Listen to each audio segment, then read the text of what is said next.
กิน KFC นะ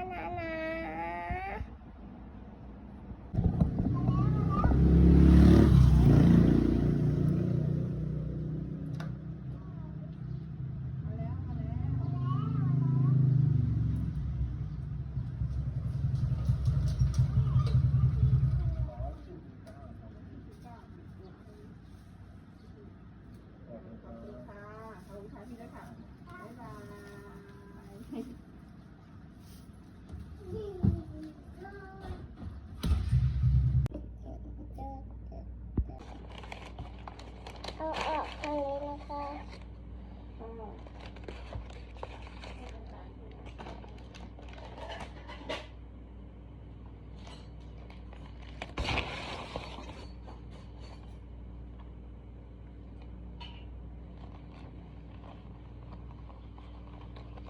นี่ค่ะ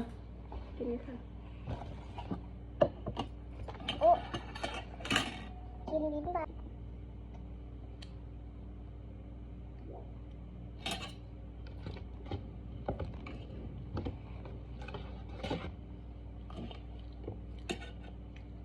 นี่บ้างค่ะ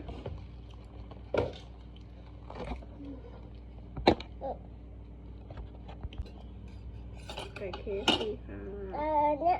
เอาตัวเนี้ยเอาไหนเอาปีกหรือเอานั้นเอาตัวเนี้ยเนี่ยเอาตัวเนี้ยเอาอกเหรอคะอ่ะชิมนี้ก่อนกินปีกก่อนเหรอ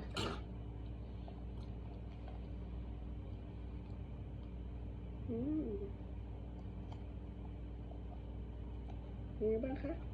ยังไงบ้างคะถูกใจไหมคะ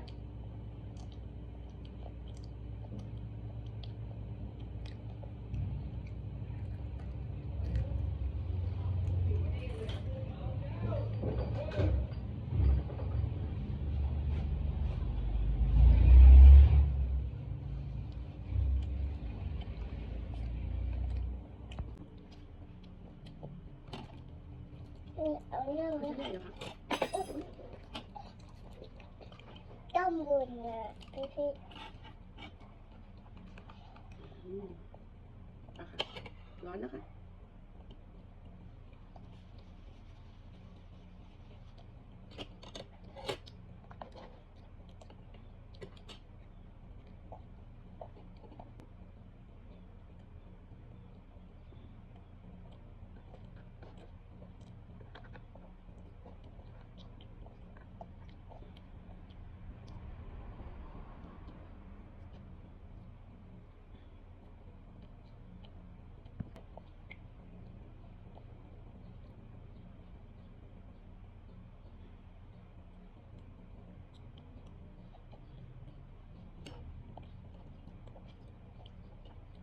อร่อยไหมคะลูก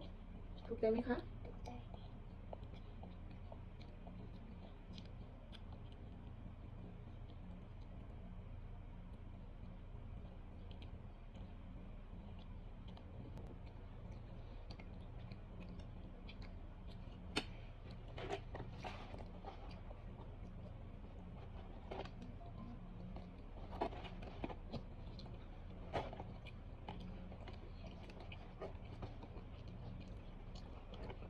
เดี๋ยวเลย เยี่ยมเลยค่ะหิวน้ำก็หิวน้ำ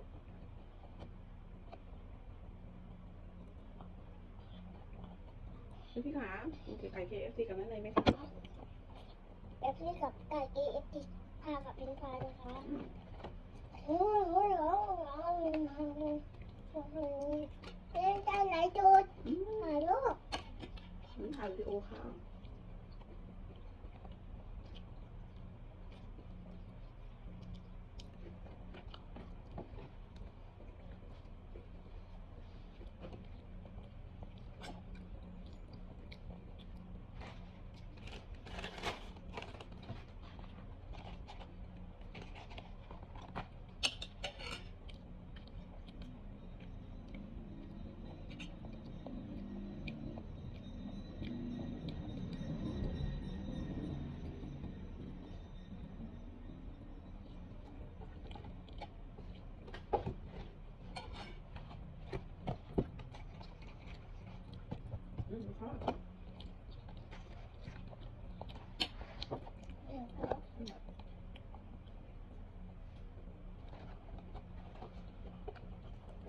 พูดดูดิมามิ หา เออ อร่อยไหมลูก อะไรกันบอกนี่โน่ โตพี่ๆค่ะน้องเพื่อนค่ะ ไม่มีแบบที่อยู่ในไข่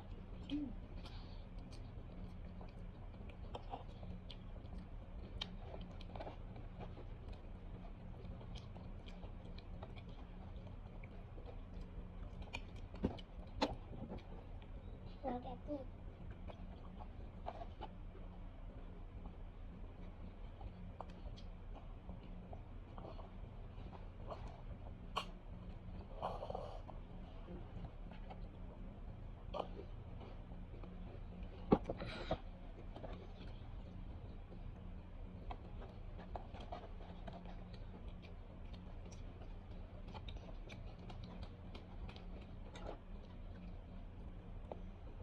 กินพร้อมกันเลย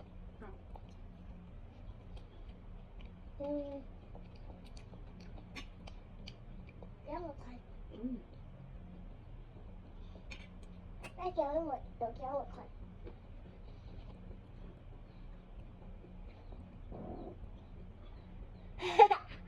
ยังแล้ว อึ้งเหรอ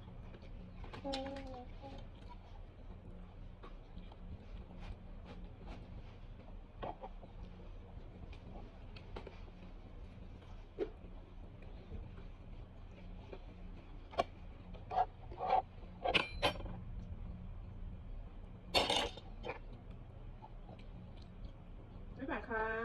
แล้วแบบแบบ สวัสดีค่ะเอาตั้งวางก่อนค่ะตั้งวางก่อนสวัสดีค่ะ ตีกับ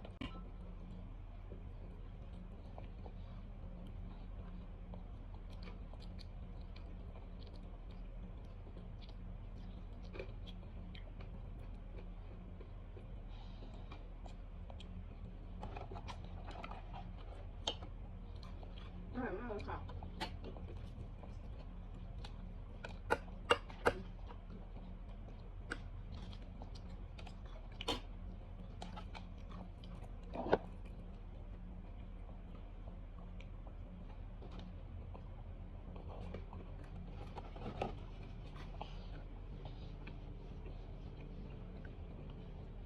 กินไหม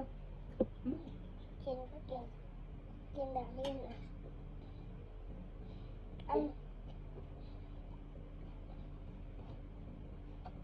ทำไมไม่ใช่นี้ด้วยนะ จะเอาอีกเหรอคะพูดสิคะจะเอาอีกเหรอคะ นี่ค่ะ พอไหมคะ พอแล้วพอแล้ว พอแล้วค่ะสิพอสิคะว้ายค่ะ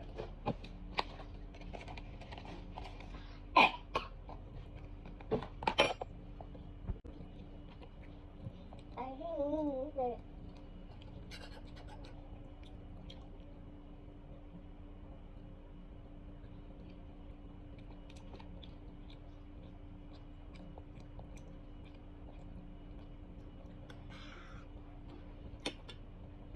ซื้อที่กันนะผมลองผม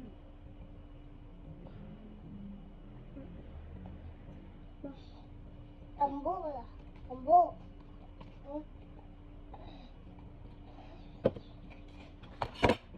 ของตัวเองนะอยู่ในจานนะคะ พวกของ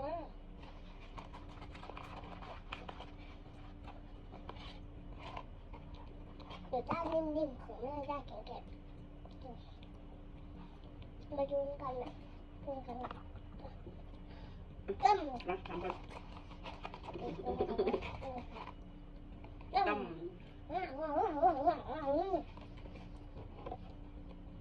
ตายก็กินหมดก่อนไอ้ก็กินแล้วหมดก่อน เจ็บดีๆค่ะ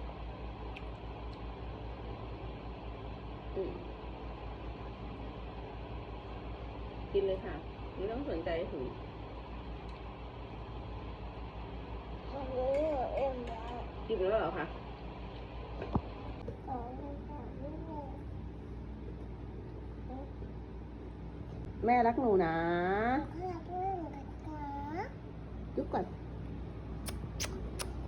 อืม